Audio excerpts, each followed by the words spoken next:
Holly, you were in a previous marriage, and then that came to an end, and then you two met up. And actually, Michael, for you, it was important that you both understood fully what was going on here. You didn't rush into this. This was something you just talked about for 3 months. We did. When we first met, Pockets, we call Holly Pockets, and she asked me about my past because I was honest about it. It was not a requirement for our relationship.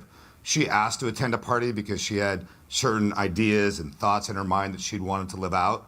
And after talking a few more months about it, we then pursued it together. Tell us what you can about your first party. Well, I expressed to him how I felt about just opening up our marriage and possibly sharing herself with someone of the same gender, and what that would be like and how I would feel about it, and would it be infidelity, would it be cheating?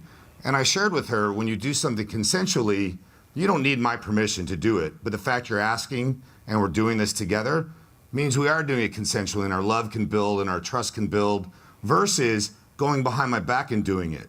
It's not acceptable to cheat. It's not acceptable to lie. It's not acceptable to deceive. But when you build trust and you open the communication, then we're doing it and we're having fun. But how do you keep jealousy at bay then? Because I think a lot of couples would be the thought of their partner, seeing their partner being that physical with somebody else, you wouldn't be able to suppress those feelings of jealousy, which would then impact the relationship in a negative way. for me personally, it's the fact that we talk about everything. I mean, we talk about everything before we go to any of these parties. We talk about everything after. We have rules and boundaries that we set up pre-going to the parties, and we don't break those rules. So we don't get behind each other's backs. We do everything together. One of the rules we have, whether it's being with just an individual female or being with a couple, is that it's always done as a group, and we stay in the same room. Jealousy is normal. Jealousy is real. If you accept the jealousy, you talk about the jealousy, then you don't allow it to become a major insecurity. And that's what we do. If something turned me on a little more or turned Pockets on a little more, we don't throw that in the other person's face. We talk about it because I'd like to learn or she'd like to learn. And it's interactive. Mm-hmm. It's doing it together. It's doing it as one, because when you do it as a we, not a me, you have a lot less to worry about. If you fall in love with someone, if you suddenly realise that hang on a second, you're doing this really, really well, I prefer you. What happens what happens then? You know, you can never say never, and we don't do that. But we are 100% emotionally monogamous.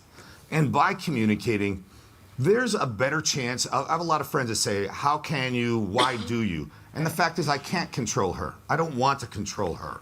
You know, we watch movies like 50 Shades out there, and not all that is real. It's the fact is everyone's got free choice. And what Pockets wants to do, Pockets is gonna do. I have a better chance of losing my wife to a woman than I would ever to a man. But again, by communicating and by sharing it. Yeah, I would never leave him. He's my rock. He's my everything. And we talk about everything, so there's nothing that I feel that he doesn't know. When you talk about fear too, you talked about fear and jealousy, knowing that when you're at an event, you don't change your rules, you don't allow something to happen you haven't discussed. We can never go over every what if, but what we can do is say, hey, if something comes up that we haven't talked about, let's excuse ourselves from the situation. I mean, it sounds wonderful. It sounds like that's like your relationship. You discuss each other with everything. Brilliant. But you can't control what other people feel about your relationship. And you've lost a job because of what you two do together.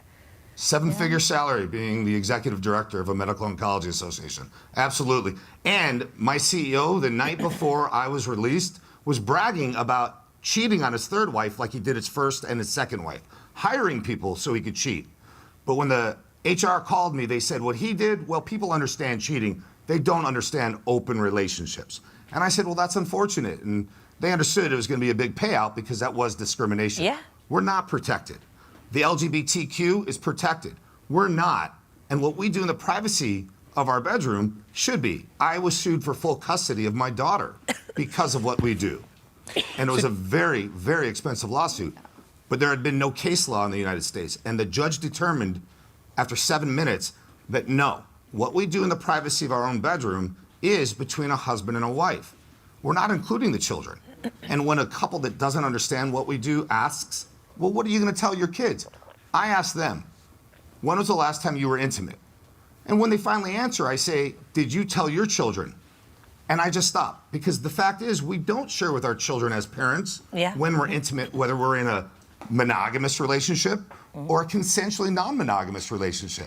Always safe playing, you know, the only thing we want to bring home is a memory. We don't want to bring home an STI or an STD. No matter how old, married or single, protect yourself. Be smart, be safe, because a secure me creates a strong we.